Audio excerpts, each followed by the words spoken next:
Do you like role-playing games? Do you like Wild West themes? Well, Wild Arms 3 might be just for you. A game created by MediaVision and released in 2002 for the PlayStation 2. I am going to explain this game without spoiling the story, and so we're just going to focus on what you actually do in the game, the gameplay elements. So what we're going to do is categorize each section of the game, just in case you don't care about some other particular part about the game. Now I am playing this on emulator, on 4K resolution, and have the widescreen patch applied as well. So we're gonna full screen this one. Now let's introduce our main characters for this game. Well, we have Clive with his sniper rifle, we have Gallows with his shotgun, we have Jet with his submachine gun, and the main character of the whole game is Virginia with her dual pistols. Now this one is definitely long, so let's get started. So here we are in the town, and in the town you usually just talk to NPCs just to see if they have information about a certain dungeon or shrine or whatever that they've encountered, and they can tell us where we can go. So for example, here it says shrine to the north, and that means that we have to go north from this particular town. Another thing that we can do in the town is to explore, and there's a lot of explorable areas within the town, even though the town is small, but there are destructible objects as you're seeing there. There are chests around that for whatever reason they're there. We can just grab them, open the chests, and obtain anything within the chests. You can also upgrade your arms, which is the guns in the game, and this is more in line of character building, so I'll also categorize that. There's an inn where you can go in and stay in for the night, so you can fully heal everybody in the party. There are also side quests which you also obtain in the town, but there are not many side quests. However, there is one side quest that you should do. It's called the Secret Garden, and that will help you tremendously in this game. So make sure if you play this game you do the Secret Garden. The controls in the town is very simple. You got X to run or interact. You got square to use tools, because each character has up to 3 tools that they could use. You can go to the ledge and press X to fall down, as you saw there. Holding R2 makes you stay in place, but you can spin around, as well as holding R2 and X will indicate that there is an interactable around you. The R1 and L1 buttons rotate the camera. Holding circle makes you walk slower. Moving the character obviously is the joystick, or you can use the D-pad. Pressing start will show a list of your character's unlocked tools so far. Select highlights their portrait in case you want to see their portrait much more clear. And L2 will switch characters. And these controls will also be used in the dungeons as well. Now the last 2 things to explain about the town is that sometimes when you talk to an NPC, green words will appear, and that indicates that you can ask them. So if you press square and ask them about why they said that, they'll explain further about what they're talking about. And the little white robot with a sombrero, you can save your game with him. Now this is the overworld. We have to find the next location using the NPC's information. Use the compass a lot to help you find the next area. And to find the next area, we have to scan the area. And how do we do that? We have to keep pressing square a lot. So you got to get used to pressing square here. Traveling is done by walking or running. However, you can use a horse, and there are other various ways to get around. The random encounter are in the game, so you don't see enemies walking around. There will be random encounters. The random encounters go by an exclamation point that appears on top of your head. There are 3 types of exclamation points. One is white, which means that the enemy is around your level. There is green, which means that the enemy is lower than your level. And there's red, where you can't do anything because it's a forced battle, and that means that it's a preemptive battle.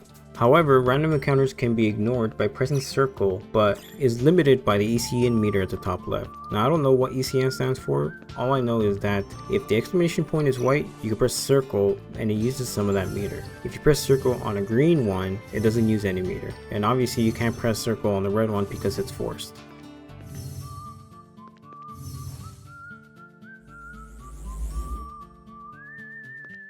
Now here we are at a dungeon, and I have to say, until this point, almost every dungeon is unique, and the way MediaVision have constructed these dungeons are really good. Now Gallows has a tool where he can move objects from afar with this doll, and Jet has this boomerang where you can hit switches from hard to reach places. So as you saw here, I just opened the door and I can go through it. Just remember that I did mention that I will categorize each part of the game, so I will cut the battles. Now here we are in the next room, and in this room you can see that there are 6 blocks. And it's up to you with your mental strength to find out how we could do this. So obviously we need to make a bridge. So what we're going to do is put these blocks over here. Now as you can see on the right side, the blocks are moving as well. So what Media Vision is trying to tell you is that this dungeon consists of mirroring, object mirroring. And wherever you're going to put these blocks is where the blocks will be on the other side as well. So basically what you're doing here is making a bridge on the left side, but you're also making it on the right side. Now the technique used here could also be used in future dungeons. So every dungeon will have a little piece of different elements. Now in this room you can see that there is a chest on the right side. However, there are 2 red spheres at the bottom. If we interact with them, they tell us a large spherical brown quartz. It is difficult to assess the degree of transparency with the lack of light, but it appears to be significant. So basically what Media Vision is telling us here is that these spheres need light. You will come to a point where you're just going to stand around and see how you can actually give these spheres some light. But we do have another room to visit. I'm not sure if I showed you at the beginning part of the dungeon chapter, but there is a staircase on the right side.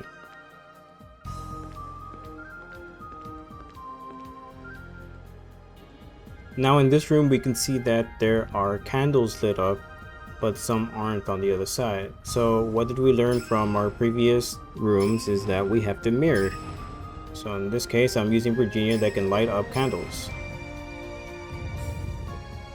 And there you go. Now you can see that there is a blue wall, blue transparent wall blocking us. So here I thought maybe we can go towards the other side, but there is no other side. And that's what it hit me, is that we have to use our tools. Yeah, that's right. So in dungeons, you do have to use your tools. And because Clive has the bombs, well, that's what you gotta do, just bomb it out. Boom, there you go. Off to the next room. Now this is Gallows' room because obviously there's no other way to get these chests. There is no jumping animation in these games. It's just walking. So Gallows has that tool, that doll that can reach to hard to reach areas. Now we're here back at that sphere room, and here you can see that there is a window and it's struggling to bring in some light. Gallows has a doll that can freeze, and that's when it hit me, is that Media Vision likes to include science into these games. And there is something that can wash those windows out with water. The closest tool to that in this game at the moment is Gallows' freeze doll. So what we're going to do is go back to that room and shoot the freeze doll, and we'll see what happens.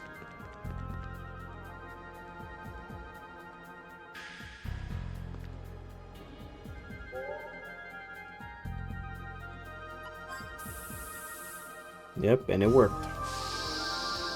So now we gotta do that to the other side. So we'll just cut it here just to save some time.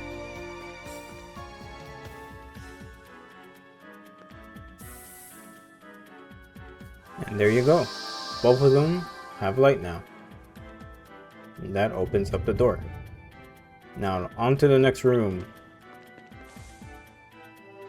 Now in this room we see another transparent wall that Clive can also break with his bombs. Now you can see here these orange gems, there are vitality gems. Basically every time you finish a battle, those vitality gems will replenish your health. Now here we are in this room where there's 2 ladders and looks like a pathway in the middle. So what I did is took the right path, go up the ladder, and you can see these white gems. Now those white gems replenish the ECN meter at the top left for the encounter. Now here we are in this room where you can see there's a button on the right side with a block up there and a block on the left side. So now as we know, we got a mirror, right? So what we got to do is just push this block so that the block on the right can push that button and open the door for us. There you go. On to the next one. Now this room looks very familiar, as we already encountered a similar room to this earlier. It is pretty much the same thing, just mirror one side as the other one.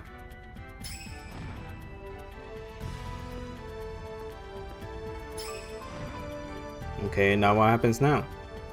All the candles are lit. So in this game you do have to rotate the camera a lot. As you can see, there's blocks on the right side. And obviously we do have to mirror the room, so we have to match the blocks as the right side. Now we have to play smart here, so what we got to do here is bomb this wall so that we can actually see a clear image of which blocks needs to be mirrored. As you can see, I threw one box, so now I got to reset the room and do it all over again.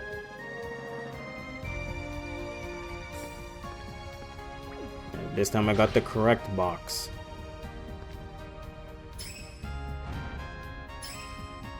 I really thought I could get it in one shot, but I couldn't. And there we go. On to the next room.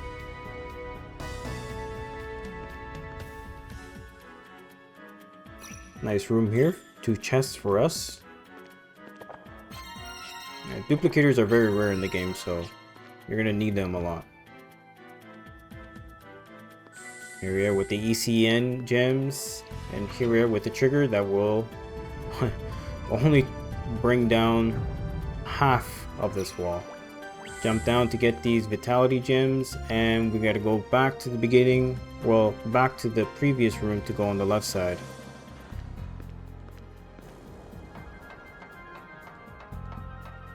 More ECN gems with the chest. Lucky card that it doubles your XP in battles. So here we see 3 blocks and a button. How can we do this? Now let's think. We need 1 block to push the button, but we also have to get over to the other side.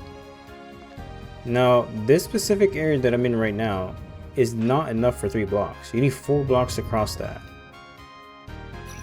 So do we have an alternative to actually make a bridge on this side, or is it possible to create a bridge where the button is? This is where your mentality comes in. This is where your mental thinking comes in. Your creativeness triggers here. You're gonna be here for a bit. So as you can see here, I cut the video, and like I said, you need 4 blocks here. Now let's think here. The whole dungeon is based off mirroring objects, and the one thing that we've learned so far is we have to take an overview of the whole room. So this is how you beat this room. Now as you can see on the other side, the blocks did move, and it still mirrors when I move them around.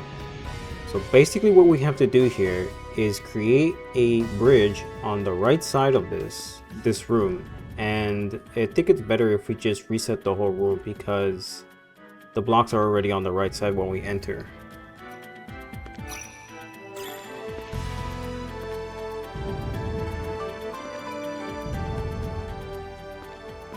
The music is great, by the way.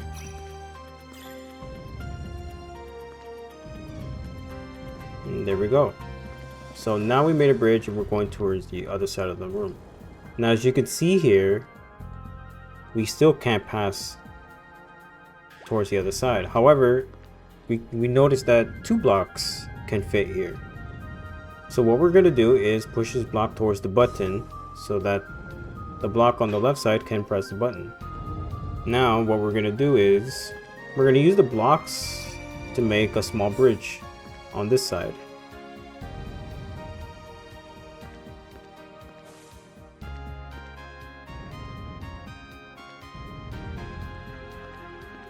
And there you go. On to the next room. Now here's another familiar looking room, and this is a gallows type room.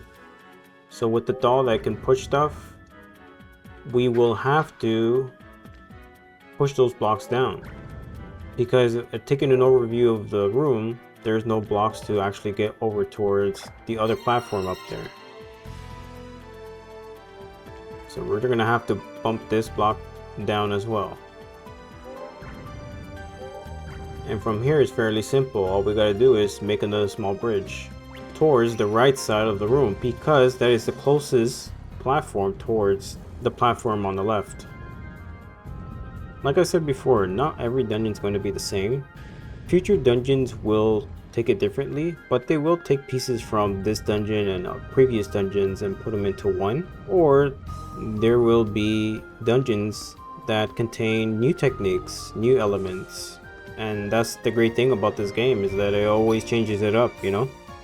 A dungeon, including battles, would take an average of 30 minutes. But if you're really new to the game, it will probably take a lot more, because you've really never experienced something like this before. Or maybe you have, but you have to give MediaVision some credit here, because these are dungeons created in 2002 and they're quite enjoyable, I must say.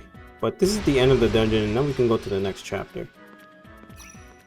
Now before we explore the battles, I want to talk about the character builds in the game. It is possible to create different builds in the game. So basically every run of Wild Arms 3 will be a bit different based off how you wanted it to be. Everyone has their own gun. As you can see there, you can have more shot, which is power, hit, I guess is accuracy, BLT for bullet, weight, and crit. I'm not sure what weight does, but crit is self-explanatory. Just there is a chance to shoot a critical shot, and the upgrades cost Gela. Now the next thing to talk about here are the mediums, but first let me tell you about force ability. Now each character has an exclusive force ability. So if you wanted to heal someone by using an item in their inventory, and it would heal that one specific character, right? Well, Virginia has a force ability called Mystic, and what this does is if you have 25 force points, you can use a healing item from your inventory, but it will apply to the whole party and not just the single character. So that's what Virginia has. Jet has an accelerator where he can go first when the turn starts. Gallows has extension, which he can basically do what Virginia does, but instead of items, he does it towards with skills. If there is a protection skill and you want to give it to the whole team, you would use extension and give it to the whole team.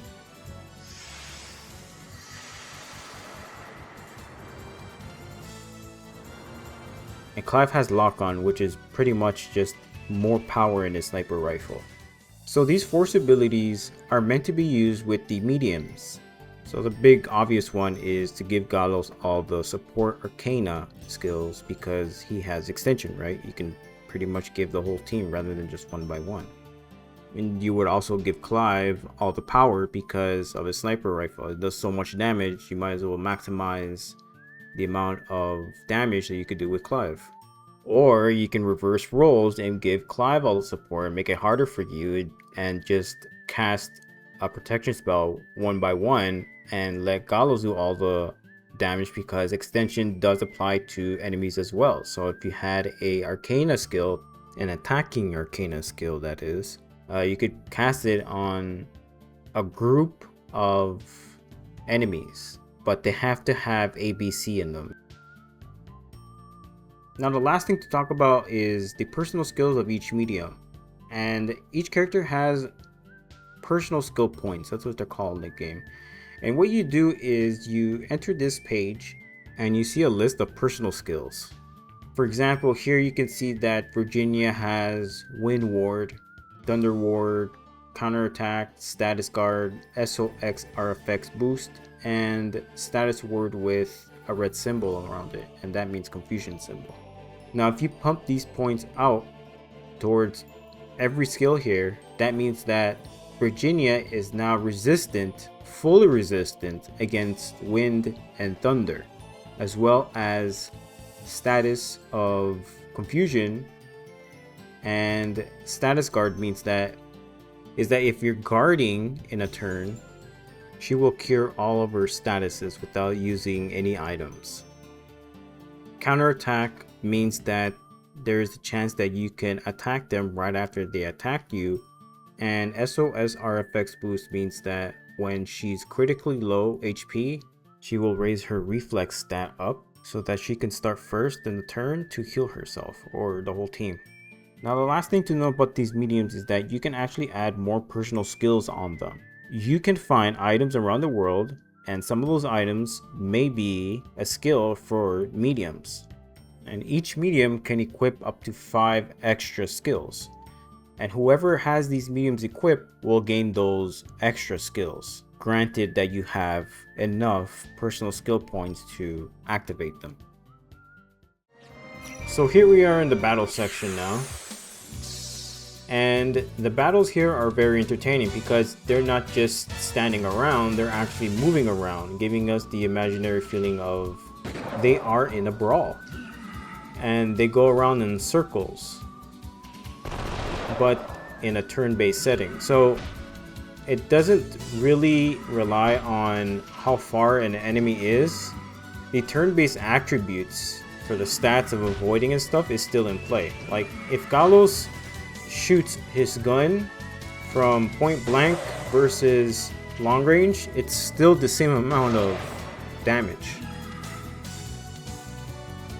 Now I did mention that Mystic can use a single item on multiple targets, and that's the same thing with enemies. You can use ice gems or different types of gems, not just ice, but there's water, fire, and all that, and you can use them on enemies as well if they're in the group, those ABC groups, but only with items. Galos is just with skills.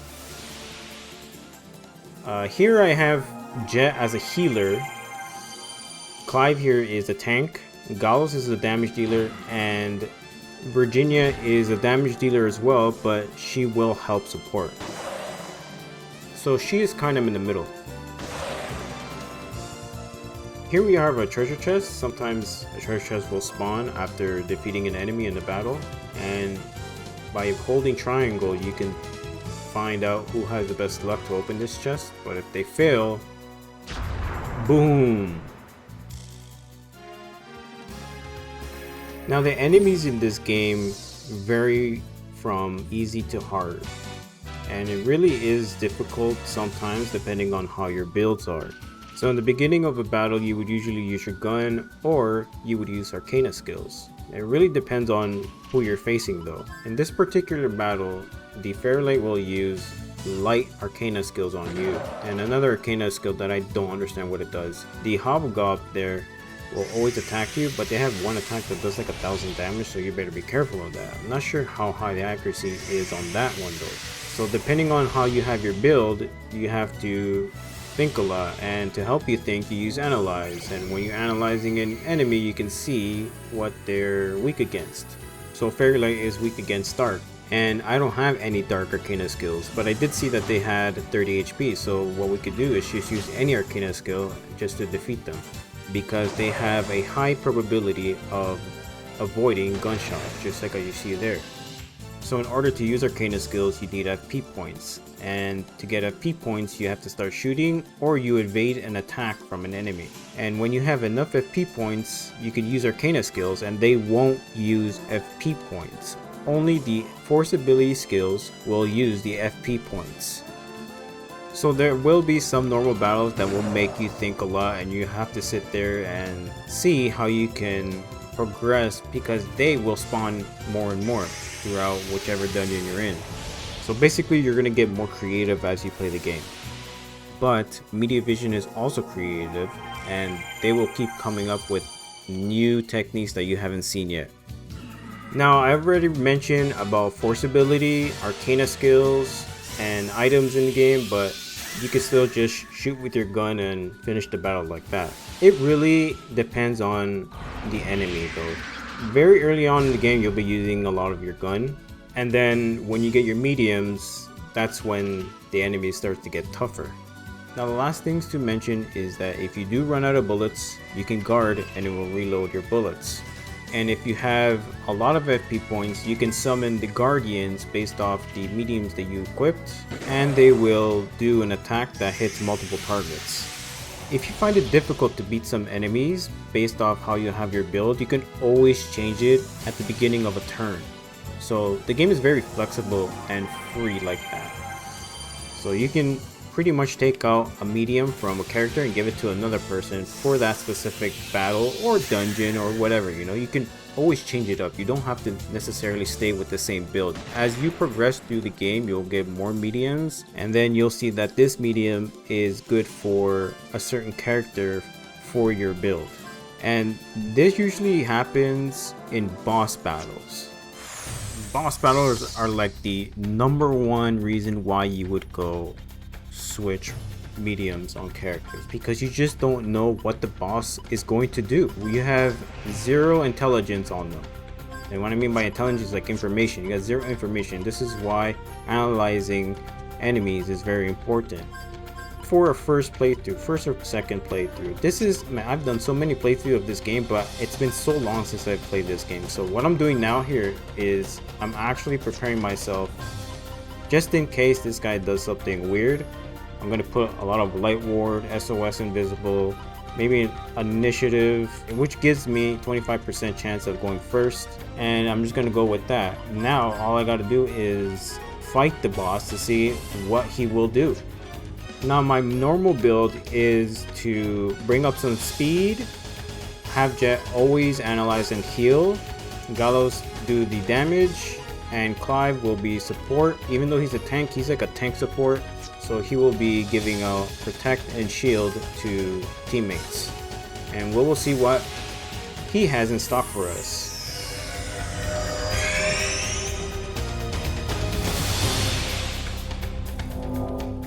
So here we see that he's weak against light. So that means that with Gallows I have to use Spectre. Arcana skill called Spectre. Now this is Dark Matter, which is a dark attack, and I don't have any dark wards. When a ward activates, you get XP bonus, 0.1 XP bonus. Anything that is activated via personal skills, you get 0.1 XP bonus. So what I'm gonna do here is what I usually do: Virginia and Gallows damage dealing, Jet and Clive being support. Now every boss battle has their patterns, and all you gotta do is find out what they do and for you to counter that and beat them up. After a few turns, you'll start to realize that this is the pattern, but if it does become easy, that's either because you're well prepared, you know what to do, and or something might come up right after this battle. Yeah, so that boss had a brother, and now we see a white eyeball, but the previous boss gave us a medium and it had a dark ward. Now to tell you the truth, these two bosses were really easy because they didn't really go full out like other bosses in the game. And what I mean by this is that it's not just monsters that are in the game. There are various other types of humanoids, animals that will be as bosses. I don't want to spoil too much, but I do want to show you a boss battle where they can go all out and you really have to find out how you can defeat them. Now, like usual, you need FP, so you're gonna have to shoot, and that's all you can do. Or you can buff someone.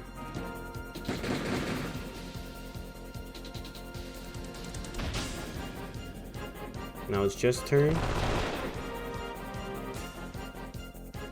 Okay. So now here we see that he did a multi-hit attack. Now Gallows just takes a shot, and again he does another multi-hit attack. Now it's Clive's turn, and he attacked Clive. So this is a boss battle where if you hit him, he will counter attack 100% all the time. And we don't know whether he's going to do that multi-hit attack or a single attack. So this is Media Vision just saying, here, deal with it. Now for the sake of having fun in the game. I'm not gonna tell you how to beat this boss or any other bosses. It's just more of a sample of these are the type of bosses in the game, and they make the game really fun.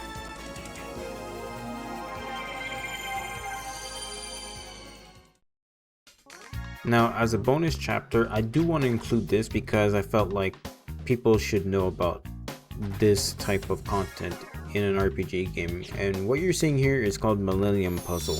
Now, the game all of a sudden becomes a puzzle game. So just a quick explanation of what you have to do here. Basically, you have to push 2 blocks of the same color to eliminate them. And if you think that sounds easy, well, this is just level 1. And just off the bat, you think, oh, okay, that's simple. Just grab this gray one and push it down towards the right. Grab the orange one on my right and push it more north. There's a green one, and there's a green one at the end of this line, on the first line. So, okay, you get the gist of it, right? Now, let me cut it here and go to the top 2 lines, or the last 2 lines at the top.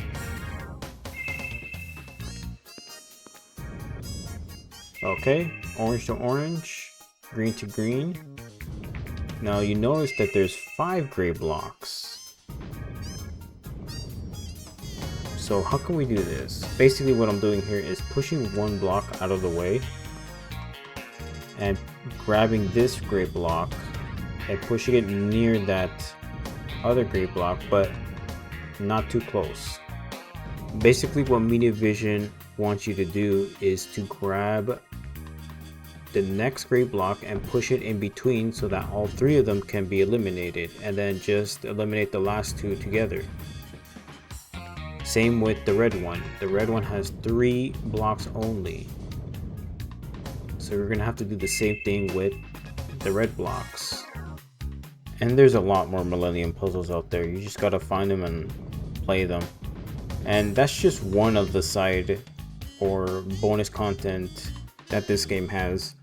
There is a dungeon with 100 floors, there are optional bosses, and of course side quests.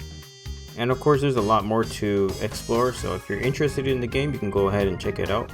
And I hope you discovered and explored Wild Arms 3. I'll see you in the next one, and have a good day.